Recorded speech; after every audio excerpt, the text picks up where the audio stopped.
Hello friends,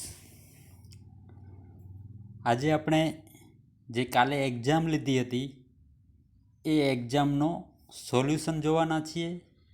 કાલે બધાને exam થોડીક ટફ લાગી હતી, એ આપણે જોશું કે શું કામ ટફ લાગી હતી. બરાબર, બાકી બધાએ સારું એવું મહેનત કરી હતી. એમાં એ પેપર થોડું ટફ જ હતું. બરાબર, એટલે બધાને ટફ લાગી હતી. ને કોઈ એક વિદ્યાર્થીને 25 માર્ક્સ છે, એનો નોલેજ થોડું સારું લાગે છે. બાકી તમે સારી એવી મહેનત કરી હતી તો કોઈ નાસીપાસ ન થાય. બરાબર, કોઈ માર્ક્સ ઉપર ધ્યાન ના આપે કે માર્ક્સ મને આટલા આવ્યા. તમે બધાએ સારી મહેનત કરી હતી. ઓકે, તો આજે આપણે પેપર સોલ્યુશન જોશું. જો આવી અઘરી એક્ઝામ આપશું ને તો પછી જે સહેલી એક્ઝામ હશે ને એ આપણને સાવ રમકડાની જેમ લાગશે. બરાબર, એટલે મેં થોડો અઘરો કાઢ્યો હતો, થોડુંક લેવલ અપ કરવા માટે. તો આશા રાખું છું કે આ મારો થોડોક જે આપણે હેતુ હતો એ હેતુ બધાને સમજાય. મારો હેતુ એવું ન હતો કે બધાને ઓછા માર્ક્સ આવે, પણ મારો હેતુ એવો હતો કે બધાને થોડુંક લેવલ અપ કરવાનો, કે થોડુંક વધારે ટફ લેવલ ઉપર ધ્યાન દોરવાનો હતો. આપણે આવું એક્ઝામ આપી હશે અઘરી, તો આપણને જે સહેલી એક્ઝામ આવે છે એમાં વાંધો ના આવે. બરાબર, એ મારો હેતુ હતો. તો આજે આપણે પેપર સોલ્યુશન જોશું. કાલનો જે પેપર હતો એમાં કઈ કઈ જગ્યાએ આપણી ભૂલ પડી હતી એ બધું આપણે આજે જોવાના છીએ. તો આપણે આ વિડીયો સ્ટાર્ટ કરીએ. તો એક્ઝામ આપણે કાલની હતી 19/4/2021 મિડ સેમ, અને સબ્જેક્ટનું નામ હતો PTRM. સબ્જેક્ટ કોડ છે 33 40 901. બરાબર, 30 માર્ક્સની એક્ઝામ હતી. ઓકે, એમાં ફર્સ્ટ જે પ્રશ્ન હતો એ પ્રશ્ન છે ટ્રાન્સફોર્મરમાં કયા લોસ થાય છે. ઓકે, ટ્રાન્સફોર્મરમાં કયા લોસ થાય છે. તો આપણને ખબર છે કે ટ્રાન્સફોર્મરમાં બે પ્રકારના લોસ થાય છે. એક છે કોર લોસ,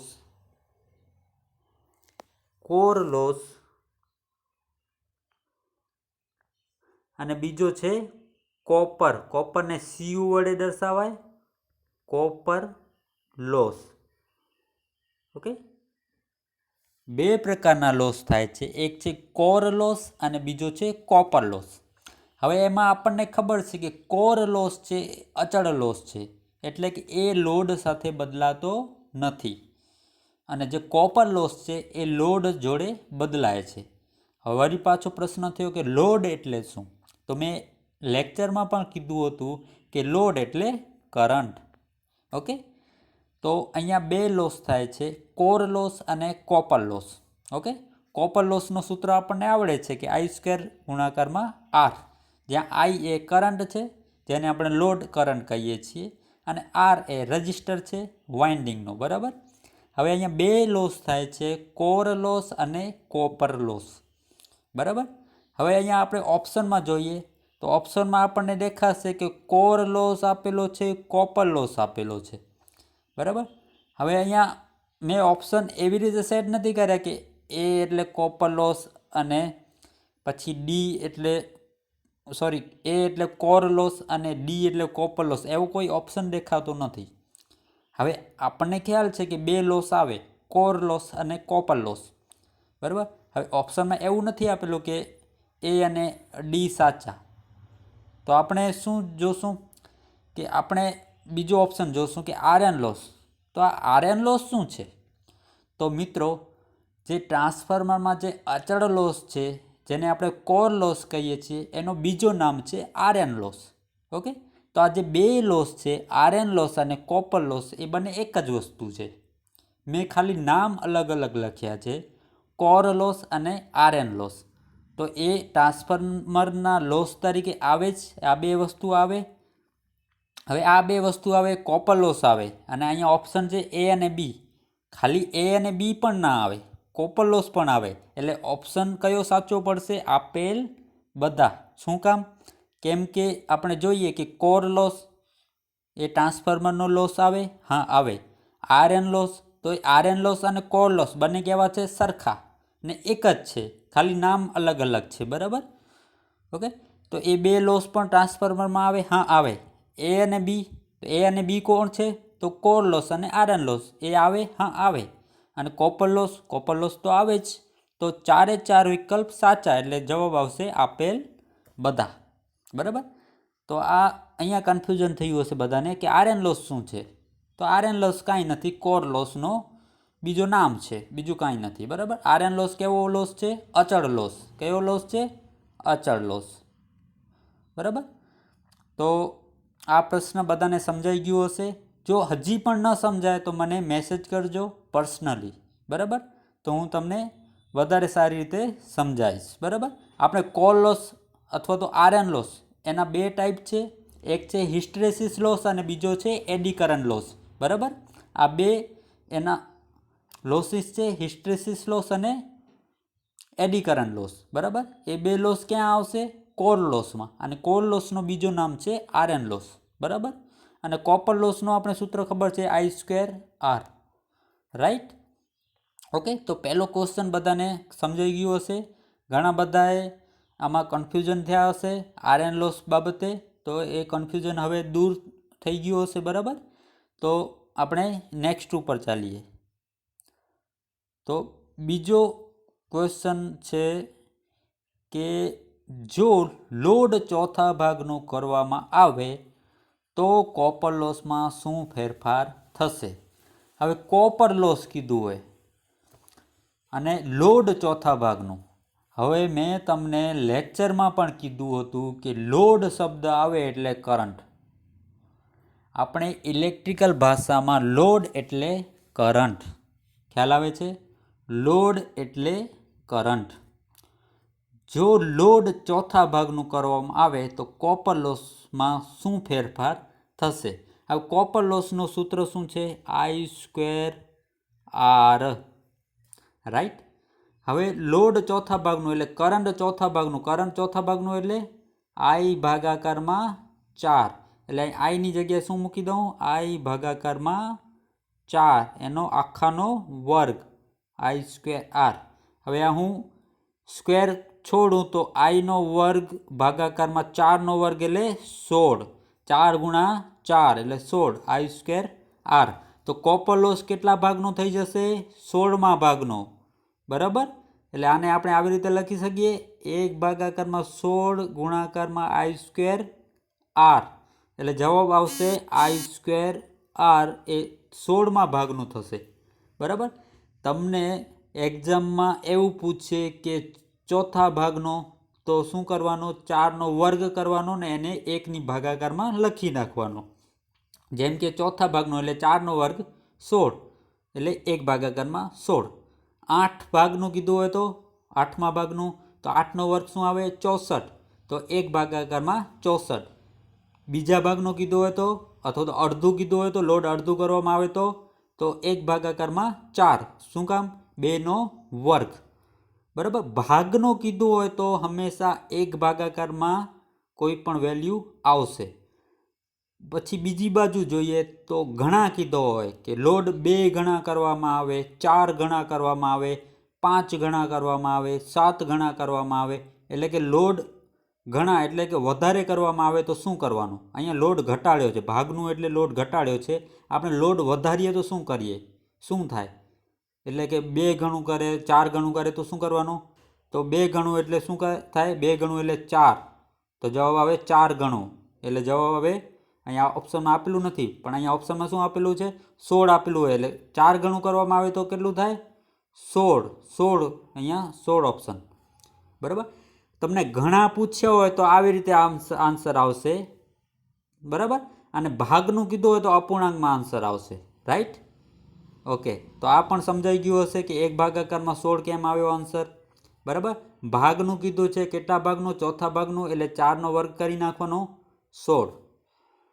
4 ઘણું કીધું હોય તો 4નો વર્ગ 16 જવાબ, કેમ કે ઘણું કીધું હોય તો પછી 1ના ભાગાકારમાં કાંઈ લખવાની જરૂર નથી, ડાયરેક્ટ 16 જવાબ, બરાબર. તો આ પણ ક્વેશ્ચન બધાને સમજાઈ ગયું હશે, બરાબર.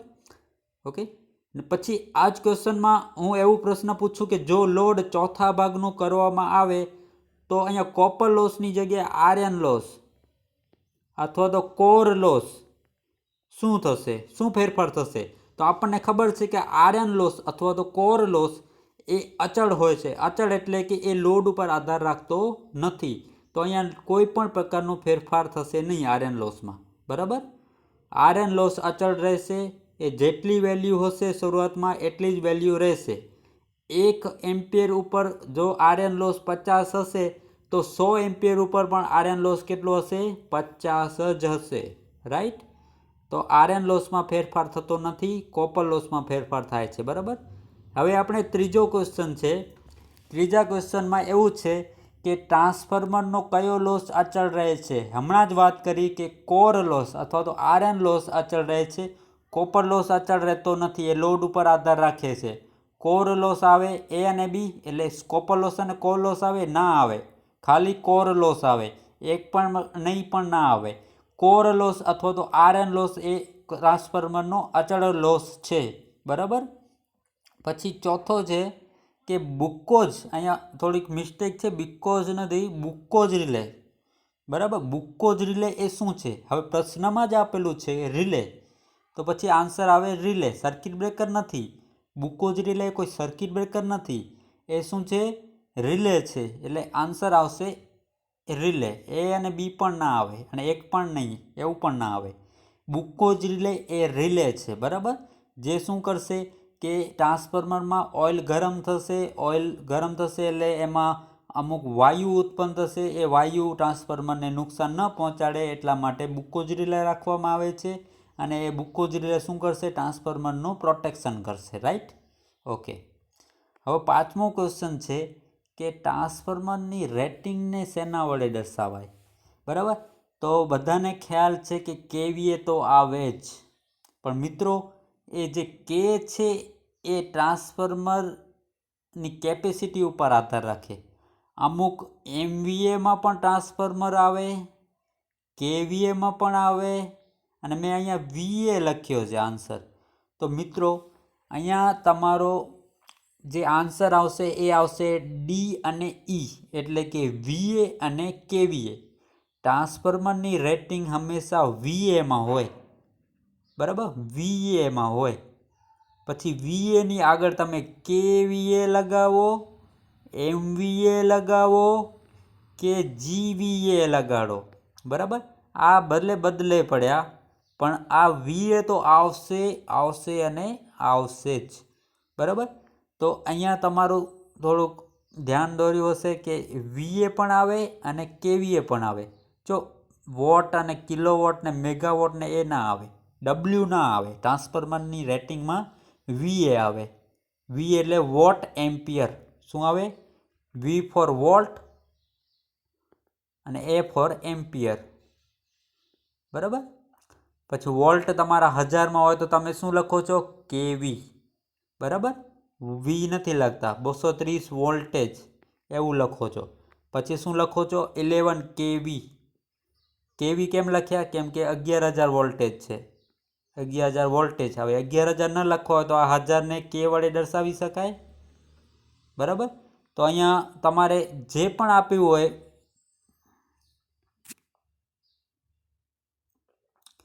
વીએ આપ્યું હોય, કેવીએ આપ્યું હોય, એમવીએ આપ્યું હોય, બધા શું થાય? ટ્રાન્સફોર્મરની રેટિંગ જ થાય. બરાબર. ઓકે. તો આ તમને ખ્યાલ આવી ગયો હશે કે વીએ, કેવીએ, એમવીએ બધા શું છે? ટ્રાન્સફોર્મરની રેટિંગ. ટૂંકમાં વીએ આવવો જોઈએ, ડબલ્યુ ના, વીએ આવવો જોઈએ. બરાબર. પછી વીએની આજુબાજુ ગમે હોય, કે આવે, એમ આવે, બધું સાચું જ છે. બરાબર. હવે છઠ્ઠો આપણો ક્વેશ્ચન છે કે NS બરાબર 120 ગુણાકારમાં F ભાગાકારમાં P. એમાં P શું દર્શાવે છે? તો આ સૂત્ર છે એ મોટર, જે 3 ફેઝ ઇન્ડક્શન મોટર છે, એ 3 ફેઝ ઇન્ડક્શન મોટરમાં જે ફિલ્ડ છે એ ફિલ્ડ કઈ સ્પીડથી ફરશે? NS. NSને શું કહેવાય? Synchronous speed. 120 ભાગાકારમાં P. એમાં NS એ સિંક્રોનસ સ્પીડ છે, F એટલે ફ્રીક્વન્સી છે, અને પી છે એ પોલ છે. મોટરમાં જે પોલ હોય, પોલ ઉપર વાઇન્ડિંગ મીટાડવાની હોય, એ પોલ છે એ પોલ એટલે પી. બરાબર, પીને જ શું દર્શાવવામાં આવે છે? પોલ. ઓકે, તો અહીંયા આન્સર આવશે પોલ. બરાબર, અહીંયા પરમાણુ, ફેઝ વોલ્ટેજ, પાવર, પરિમાણ કાંઈ નહીં આવે. NS બરાબર 120F/P, એમાં P એટલે પોલ. બરાબર, ઓકે. હવે અહીંયા 7મો ક્વેશ્ચન છે કે કઈ મોટરમાં અલગથી રેઝિસ્ટર જોડવામાં આવે છે? તો આપણે 2 મોટરનો અભ્યાસ કર્યો હતો. એક હતો 3 phase squirrel cage induction motor અને બીજો હતો 3 phase slip ring induction motor. હવે અહીંયા મેં આન્સર થોડોક જે MCQ ટાઈપ છે એમાં જે આન્સર આપેલા છે થોડા અટપટા આપેલા છે. જોઈએ તો સ્ક્વિરલ કેજ ઇન્ડક્શન મોટર તો ન જ આવે, કેમ કે એની રોટર છે એ એન્ડ રિંગ વડે શોર્ટ કરેલી છે. જો એનો લેક્ચર ન જોયો તો જોઈ લેજો, સ્ક્વિરલ કેજ ઇન્ડક્શન મોટર. પછી સ્લિપ રિંગ ઇન્ડક્શન મોટર તો આવે જ. આપણને ખબર છે કે સ્લિપ રિંગ ઇન્ડક્શન મોટરમાં 3 સ્લીપ હોય, એ 3 સ્લીપ ઉપર બ્રશ રાખેલા હોય અને એ બ્રશ ઉપરથી 3 છેડા કાઢવામાં આવે છે. એ 3 છેડા વડે આપણે રજિસ્ટર જોડી શકીએ. પછી અહીંયા આપેલું છે ફેઝ વાઉન્ડ ઇન્ડક્શન મોટર. તો મિત્રો, સ્લિપ રિંગ ઇન્ડક્શન મોટરનો બીજો નામ છે ફેઝ વાઉન્ડ ઇન્ડક્શન મોટર. એટલે તમારે આ થોડું કન્ફ્યુઝન રહ્યું હશે. ફેઝ વાઉન્ડ ઇન્ડક્શન મોટર અને સ્લિપ રિંગ ઇન્ડક્શન મોટર બંને એક જ છે, ખાલી નામ બેના અલગ અલગ છે. બરાબર, 2 નામવાળી મોટર છે. ફેઝ વાઉન્ડ ઇન્ડક્શન મોટર અને સ્લિપ રિંગ ઇન્ડક્શન મોટર બંને એક જ છે. હવે અહીંયા ચોથો આપેલો છે કે આપેલ બધા નથી, કેમ કે સ્ક્વિરલ કેજ ઇન્ડક્શન મોટર એમાં રજિસ્ટર આપણે જોડી શકતા નથી. શું કામ? કેમ કે રોટરની જે વાઇન્ડિંગ છે એ શોર્ટ કરેલી છે. હવે શોર્ટ કરેલી વસ્તુમાં આપણે રજિસ્ટર જોડી શકીએ નહીં. અહીંયા આન્સર આવશે બી અને C, phase wound induction motor અને સ્લિપ રિંગ ઇન્ડક્શન મોટર. બરાબર, એ આવશે. Right, okay. હવે 8મું ક્વેશ્ચન છે કે મહત્તમ સ્ટાર્ટિંગ ટોર્ક માટેની શરત શું છે? હવે ઘણા બધા વિદ્યાર્થી મિત્રોએ આવી રીતે લખ્યું હશે કે R2 બરાબર SX2. તો વિદ્યાર્થી મિત્રો, આ શરત કોના માટે છે? રનિંગ કન્ડિશન માટે છે. શું છે? રનિંગ કન્ડિશન માટે. જ્યારે મોટર તમારી રનિંગમાં હોય ત્યારે તમારી આ શરત સાચી છે, R2 બરાબર SX2. પરંતુ મેં શું પૂછ્યો છે? સ્ટાર્ટિંગ પૂછ્યો છે. જુઓ તમે, મહત્તમ સ્ટાર્ટિંગ ટોર્ક માટેની શરત શું છે? તો સ્ટાર્ટિંગ ટોર્ક વખતે S તમારું શું હોય? 1 હોય. શું હોય? 1 હોય. એ લેક્ચર ન જોયો તો જોઈ લેજો. S બરાબર 1 હોય. શું કામ 1 હોય? કેમ કે આપણને ખબર છે કે Sનું સૂત્ર શું છે? તો Sનું સૂત્ર છે S બરાબર NS - N ભાગાકારમાં NS. હવે N એ સ્ટાર્ટિંગ વખતે શું હોય? મોટર સ્ટાર્ટિંગ વખતે સ્થિર હોય. એટલે N બરાબર શું આવે? 0. N બરાબર શું આવે? મોટર ફરતી ન હોય ત્યારે 0 આવ્યો એટલે NS ભાગાકારમાં NS ઉડી ગયા એટલે આવશે 1. તો સ્ટાર્ટિંગ વખતે તમારી સ્લીપ આવશે 1. તો તમે આ શરતમાં કિંમત મૂકો, R2 બરાબર SX2. એમાં S શું છે? 1 છે. તો R2 બરાબર શું આવશે? X2 છે. વિકલ્પ નથી, પરંતુ X2 બરાબર R2 બંને રીતે લખી શકાય. બરાબર, R2 બરાબર X2 પણ લખી શકાય, X2 બરાબર R2 પણ લખી શકાય છે. એટલા માટે આપણો વિકલ્પ શું આવશે? ડી. બરાબર, તો આ પણ થોડુંક કન્ફ્યુઝનવાળું હતું. બરાબર, તમારે સ્ટાર્ટિંગ શબ્દ પકડી રાખવાનો. સ્ટાર્ટિંગ ટોર્ક કીધું હોય, અહીંયા મેં એવું પ્રશ્ન પૂછ્યો હોય કે મહત્તમ રનિંગ ટોર્ક માટેની શરત, તો આ સાચું. પરંતુ મેં શું પૂછ્યો છે? સ્ટાર્ટિંગ ટોર્ક માટે. તો આ ખોટું આવે, આ આવે. કેમ કે સ્ટાર્ટિંગ ટોર્કમાં S બરાબર 1 આવે. બરાબર, એટલે આ S નીકળી જશે. Right, okay. પછી આપણો નેક્સ્ટ ક્વેશ્ચન છે, બ્રીધરમાં શું ભરવામાં આવે? તો બધાને ખ્યાલ છે સિલિકા જેલ. પરંતુ અહીંયા મેં સિલિકા જેલનો રાસાયણિક નામ આપી દીધો છે CaCl2. એ એનું રાસાયણિક નામ છે. બરાબર, બંને એક જ વસ્તુ છે. આ એનો નામ છે સિલિકા જેલ અને એનો રાસાયણિક નામ એટલે CaCl2. તો અહીંયા ઓપ્શન આવશે A અને B.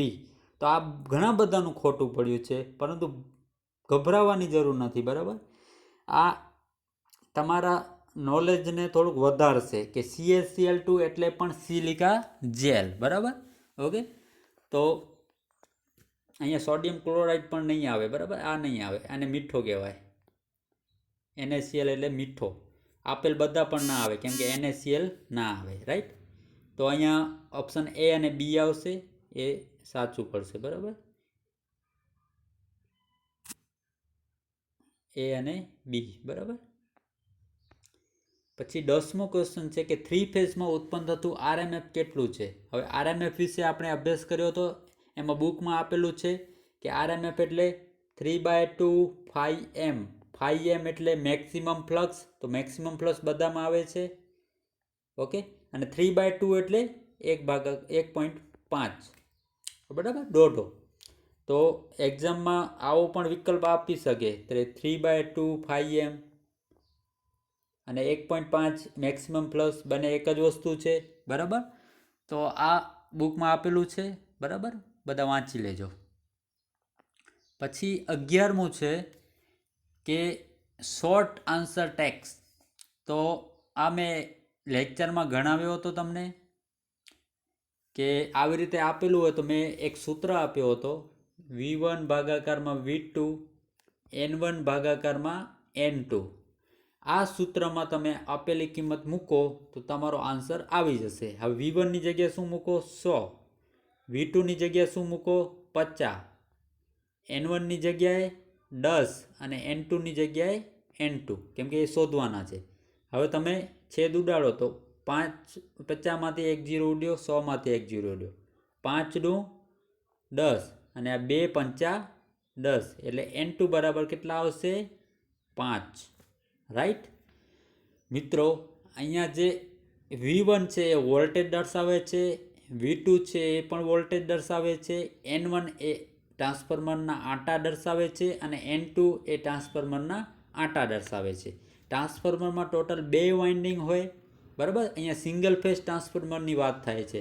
V1 અને N1 એ પહેલી વાઇન્ડિંગ હોય.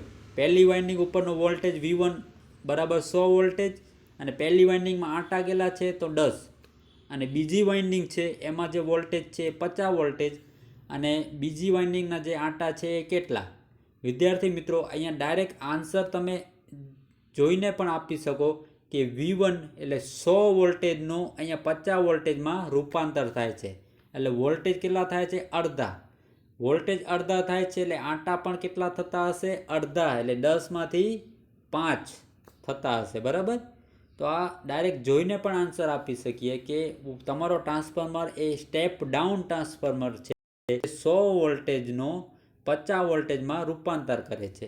100 માંથી 50 એટલે અડધા થયા. તો અહીંયા આંટા 10 છે તો એના અડધા કેટલા કરી નાખવાના? 5. બરાબર, તો અહીંયા સિમ્પલ જે એક્ઝામ્પલ હતો બધાનું ઘણા બધાનો ખોટો પડ્યો છે. બરાબર, તો આ ધ્યાન રાખજો. બરાબર, પછી નેક્સ્ટ ક્વેશ્ચન છે કે 2 પોલ 3 ફેઝ ઇન્ડક્શન મોટરની ફ્રીક્વન્સી 2 હર્ટ્ઝ હોય તો સિંક્રોનસ સ્પીડ કેટલી? હવે સિંક્રોનસ સ્પીડનો હમણાં જ આપણે સૂત્ર જોયો, NS બરાબર 120 F ભાગાકારમાં P. આ સૂત્ર છે સિંક્રોનસ સ્પીડનો. હવે આમાં તમારે ખાલી કિંમત મૂકવાની છે. 120ની જગ્યાએ 120, F કેટલી આપેલી છે? 2 હર્ટ્ઝ આપેલી છે. 2 હર્ટ્ઝ એટલે ફ્રીક્વન્સી, ફ્રીક્વન્સીનો એકમ છે હર્ટ્ઝ. 2 હર્ટ્ઝ આપેલી છે. P એટલે પોલ, પોલ શું આવે? 2. તો અહીંયા 2 2 ઉડી જાય એટલે જવાબ આવશે 120. બરાબર, આ મિત્રો જોઈ લેજો, સિમ્પલ છે. ક્યારે પણ તમને સિંક્રોનસ સ્પીડ પૂછે તો આ સૂત્ર મૂકવાનો, અને એ સૂત્રમાં ફ્રીક્વન્સી અને પોલની કિંમત મૂકવાની છે. ઘણી વખત સિંક્રોનસ સ્પીડ આપેલી હોય અને ફ્રીક્વન્સીની કિંમત પણ પૂછી નાખે. ઘણી વખત ફ્રીક્વન્સી અને સિંક્રોનસ સ્પીડ આપેલી હોય અને પોલની કિંમત પણ પૂછી શકે. બરાબર, તો આ ધ્યાન રાખવાનું. બરાબર, ઓકે. હવે 13મો ક્વેશ્ચન છે કે નીચેનામાંથી કઈ મોટરનો સ્ટાર્ટિંગ ટોર્ક વધારે હશે? તો આપણે લાસ્ટ લેક્ચરમાં જોયા હતા કે ટોર્ક અને સ્લીપની કેરેક્ટરિસ્ટિક જોઈ હતી, ટોર્ક અને સ્પીડની પણ કેરેક્ટરિસ્ટિક આપણે જોઈ હતી. એમાં આપણે જોયું હતું કે જેમ રજિસ્ટરની વેલ્યુ વધારીએ તેમ સ્ટાર્ટિંગ ટોર્ક વધે. તમે જોયું હશે, આપણે ગ્રાફ પણ બતાડ્યો હતો, બરાબર. તો જેમ તમે રજિસ્ટરની વેલ્યુ વધારો એમ સ્ટાર્ટિંગ ટોર્ક વધે. હવે રજિસ્ટરની વેલ્યુ શેમાં વધારે છે? તો 8R, બરાબર. 8R. આર ધારો કે હું 1 ઓહ્મ લઈ લઉં તો આ કેટલા થશે? 0.5 થશે, આ 4 થશે ને આ 8 થશે, બરાબર. રજિસ્ટર 8R એ બધા કરતાં વધારે રજિસ્ટર છે, અને જે રજિસ્ટર વધારે એનો સ્ટાર્ટિંગ ટોર્ક વધારે, બરાબર. તો આ ધ્યાન રાખજો કે સ્ટાર્ટિંગ ટોર્ક કોના ઉપર આધાર રાખે છે? તો રોટરનો રજિસ્ટર. રોટરનો રજિસ્ટર જેમ વધારે તેમ તમારો સ્ટાર્ટિંગ ટોર્ક વધારે હશે, બરાબર. ઓકે. તો અહીંયા આપણે 8R એ આન્સર આવશે. ધારો કે અહીંયા હું 16R બીજો ઓપ્શન આપું કે 16R પાંચમો ઓપ્શન, તો 16R સાચો, કેમ કે રજિસ્ટરની વેલ્યુ વધારે છે, બરાબર. ઓકે. હવે 14મું ક્વેશ્ચન છે કે જો ફૂલ લોડ ઉપર પાવર લોસ 1400 વોટ હોય અને કોર લોસ 200 વોટ હોય તો હાફ લોડ ઉપર કોર લોસ કેટલો હશે? હાફ લોડ એટલે કે લોડ ઘટાડ્યો, અડધો કરી નાખ્યો. પરંતુ આપણને ખબર છે કે કોર લોસ એ કેવો લોસ છે? અચળ લોસ છે. કેવો લોસ છે? અચળ લોસ. અચળ લોસ એ લોડ ઉપર આધાર રાખતો નથી. લોડ ઉપર એક જ લોસ આધાર રાખે છે, એ છે કોપર લોસ. અહીંયા આપણને કોપર લોસ વિશે પૂછ્યું નથી. અહીંયા પૂછ્યો છે core loss. Core loss 200 watt એ ફૂલ લોડ ઉપર હતો, તો હાફ લોડ ઉપર કેટલો હોય? તો 200 જ હોય, કેમ કે કોર લોસ એ બદલતો નથી. ધારો કે અહીંયા એવું આપેલું હોય કે કોપર લોસ, કોર લોસની જગ્યાએ કોપર લોસ 200 વોટ હોય તો હાફ લોડ ઉપર કેટલો? તો કોપર લોસ કેટલો થઈ જાય હાફ લોડ ઉપર? હાફ લોડ એટલે કે બીજા ભાગનો વર્ગ કરીએ એટલે કેટલા થાય? ચોથા ભાગનો. 200 વોટનો ચોથો ભાગ એટલે કેટલો થાય? 200 ભાગ્યા 4 એટલે 50 વોટ. જો કોપર લોસ પૂછ્યો હોય તોની વાત છે. અહીંયા આપણને કોર લોસ પૂછવાનું છે. કોર લોસ એ લોડ ઉપર આધાર રાખતો નથી, એ 200 વોટ જ રહેશે, બરાબર. તો આન્સર આવશે 200 વોટ, રાઈટ. પછી અહીંયા 15મો ક્વેશ્ચન આપેલો છે કે ટ્રાન્સફોર્મરમાં મિકેનિકલ લોસ કેટલું થાય? તો ટ્રાન્સફોર્મરમાં બે લોસ હોય, એક હોય કોર લોસ અને બીજો હોય કોપર લોસ. કોર લોસનો બીજો નામ છે આયર્ન લોસ, બરાબર. તો આમાં બે જ લોસ હોય, કોર લોસ અને કોપર લોસ. મિકેનિકલ લોસ ન હોય અને વિન્ડેજ લોસ પણ ન હોય, બીજા ગમે નામ કહી દે, એ લોસ ન હોય. તો આન્સર આવશે 0, કેમ કે લોસ જ થતો નથી, તો જવાબ આવે 0. ઘણા બધાએ એવો આન્સર આપ્યો છે કે આમાં લોસ થતો નથી, તો એ લોકોનો પણ આન્સર સાચો છે, બરાબર. ઓકે. પછી 16મો ક્વેશ્ચન કે ટ્રાન્સફોર્મરમાં એડી કરંટ લોસ શેમાં વધારે થાય? તો ટ્રાન્સફોર્મરમાં એડી કરંટ લોસ એ કોના ઉપર આધાર રાખે છે? ફ્રીક્વન્સી અને બીએમ એટલે ફ્લક્સ ડેન્સિટી. હવે અહીંયા ફ્રીક્વન્સી આપેલી નથી એટલે એના ઉપર આપણે ચર્ચા નહીં કરીએ. ખાલી શું આપેલું છે? બીએમ. તો એડી કરંટ લોસ અથવા તો હિસ્ટ્રેસિસ લોસ એ બીએમ જેમ વધે તેમ વધે, બરાબર. લોસ એ બીએમના સમપ્રમાણમાં છે. બીએમ જેમ વધારે તેમ લોસ વધારે. તો અહીંયા આપણે ક્વેશ્ચન પૂછ્યો કે ટ્રાન્સફોર્મરમાં એડી કરંટ લોસ શેમાં વધારે થશે? તો બીએમ શેમાં વધારે છે? તો 2.5, 2.5, 30 ભાગાકારમાં 15 એટલે 2 જ થાય, અને 2.4. તો શેમાં વધારે છે? 2.5. તો આન્સર આવશે 2.5. એવું પૂછે કે ટ્રાન્સફોર્મરમાં એડી કરંટ લોસ શેમાં ઓછું થશે? ઓછું એટલે બીએમ ઓછું એટલે લોસ ઓછું, જવાબ આવશે 0.5. તો અહીંયા બીએમના સમપ્રમાણમાં છે. જો બીએમ વધારે તો લોસ વધારે, બીએમ ઓછું તો લોસ ઓછું, બરાબર. ઓકે.